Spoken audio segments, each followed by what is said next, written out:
नमस्कार बंधुरा आज के आमी बानिये देखाबो अनेक बेशी टेस्टी और झटपट तैरी हওয়ার मतो एकटी नास्ता। विश्वास करो बंधुरा तोमरा एकबार एई नास्ता बानिये खावाले बाच्चा थेके बड़ो सबाई बार बार खेते चाइबे, एतटाई टेस्टी हय और भीषण अल्प समय तैरी हये जाय और एते अनेक अनेक सब्जी आछे जेटा बाच्चादेर हेल्थेर जोन्नो भीषण उपकारी। ताहले चलो रेसिपिटा देखा जाक। सबार प्रथमे आमादेर लागबे चिड़ा।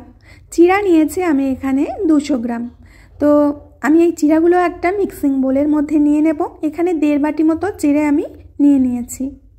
এখন এই চিড়েগুলোকে 2 থেকে 3 বার জল দিয়ে ভালো করে ধুয়ে নিতে হবে।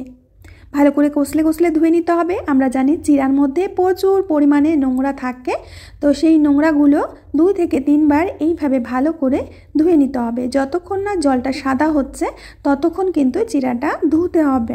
চিড়া গলে গেলে কোনো সমস্যা নেই। তো আমি চিড়াগুলোকে ধুয়ে নিচ্ছি, দেখতে পাচ্ছ। চিড়েগুলো ধোয়া হয়ে গেলে পরিষ্কার জলের মধ্যে এই চিড়েগুলো ডুবিয়ে রাখতে হবে 2 মিনিট।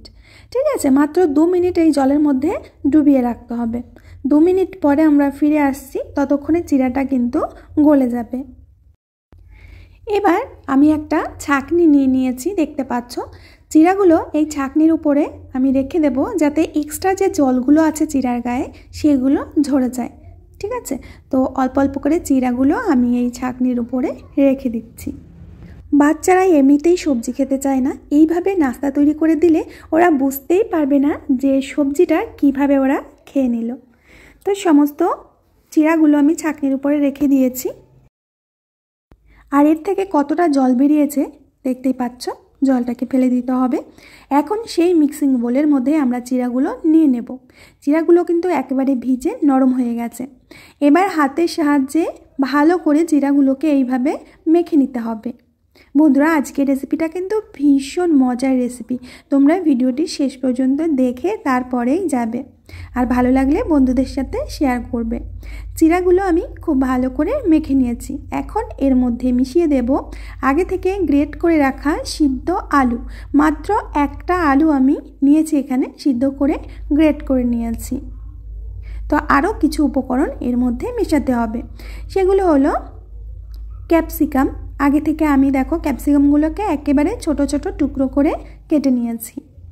আর এখানে দিয়ে দেবো বড় সাইজের একটা পেঁয়াজ, এগুলোকে আমি টুকরো করে কেটে নিয়েছি। লঙ্কা কুচি আর দিয়ে দেবো গাজর কুচি।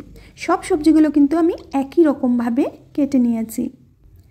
এখন দিয়ে দেব শীতের সেরা সবজি পালং শাক, 1 বাটি দিয়ে দিলাম। আর দিয়ে দিলাম অনেকগুলো ধনেপাতা কুচি। এবার কিছু মশলা অ্যাড করতে হবে। দিয়ে দেবো 1/2 চামচ জিরার গুঁড়ো, 1/2 চামচ গোলমরিচের গুঁড়ো, 1/2 চামচ ধনিয়া গুঁড়ো, দিয়ে দেবো 1/2 চামচ লাল লঙ্কার গুঁড়ো, আর দিয়ে দেবো 1 চামচ মতো চাট মশলা। চাট মশলাটা একটু বেশি পরিমাণে দিতে হবে খেতে, তাহলে বেশি ভালো লাগবে। দিয়ে দেবো কিছুটা সাদা তিল। সাদা তেলটা আমাদের হেলথের পক্ষে কতটা ভালো আমরা সবাই জানি।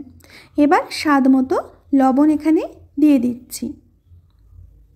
এবার অ্যাট লাস্ট যেটা দিতে হবে সেটা হলো চালের গুঁড়ো, 1/2 কাপ মতো দিয়ে দিচ্ছি। চালের গুঁড়ো না থাকলে আটা বা ময়দা বা সুজি যে কোনো একটা কিছু দিতে পারো। এবার খুব ভালো করে সমস্ত উপকরণগুলোকে হাত দিয়ে মেখে নিতে হবে, খুব ভালো করে মিশিয়ে নিতে হবে। ভিডিও চলতে চলতে একটা অনুরোধ বন্ধুরা, ভিডিও দেখে যদি ভালো লাগে, রেসিপি দেখে যদি ভালো লাগে, প্লিজ আমার চ্যানেলটিকে সাবস্ক্রাইব করবে। পাশে থাকা বেল বাটনের অল অপশনে ক্লিক করবে যাতে প্রত্যেকটি ভিডিও আপলোড হওয়া মাত্র সবার প্রথমে তোমার সামনেই পৌঁছে যায়। তো খুব ভালো করে হাত দিয়ে আমি মেখে নিয়েছি, দেখতে পাচ্ছ।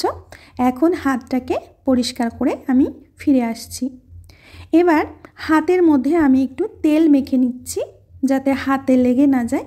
এবার এখান থেকে অল্প অল্প করে আমরা নিয়ে নেব।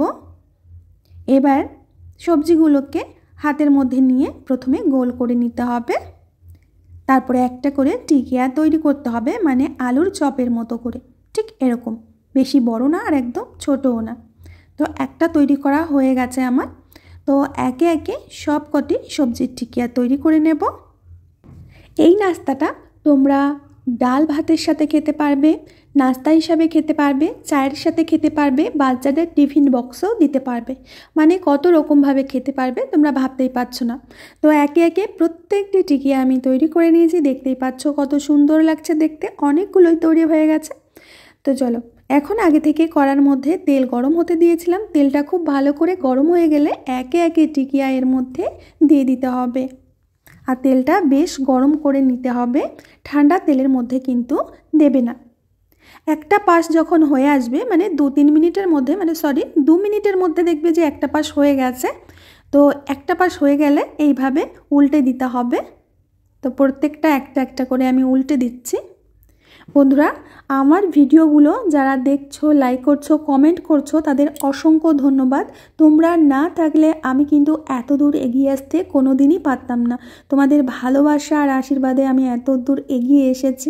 আর তোমরা এইভাবে আমাকে সাপোর্ট করতে থাকো, চ্যানেলটিকে এগিয়ে নিয়ে যেতে সাহায্য করো। কথা বলতে বলতে আমাদের নাস্তাগুলো কিন্তু ভেজে নেওয়া হয়ে গেছে। ওলট পালট করে আমি বাইরের পাশটা ক্রিস্পি করে ভেজে নিয়েছি। এখন তেল থেকে তুলে নেব। তো একটা চামচের সাহায্যে আমি এই ঝাঁঝরিটার মধ্যে তুলে নিচ্ছি। আর এগুলো দেখতে কতটা লোভনীয় হয়েছে দেখতেই পাচ্ছ। যারা চপের দোকানদার তারা কিন্তু এইভাবে চিড়ের চপ বলে এটাকে চালিয়ে দিতে পারবে। চিড়ের সবজির চপ, এটা কিন্তু খেতে ভীষণ মজার লাগে। যে একবার খাবে সে কিন্তু বারবারই খেতে চাইবে। তো আমি তেল ঝরিয়ে একটা প্লেটের মধ্যে নামিয়ে নিচ্ছি। তো বন্ধুরা, দেখতেই পাচ্ছ নাস্তাগুলো আমার রেডি হয়ে গেছে। আর দেখতে কতটা সুন্দর লাগছে।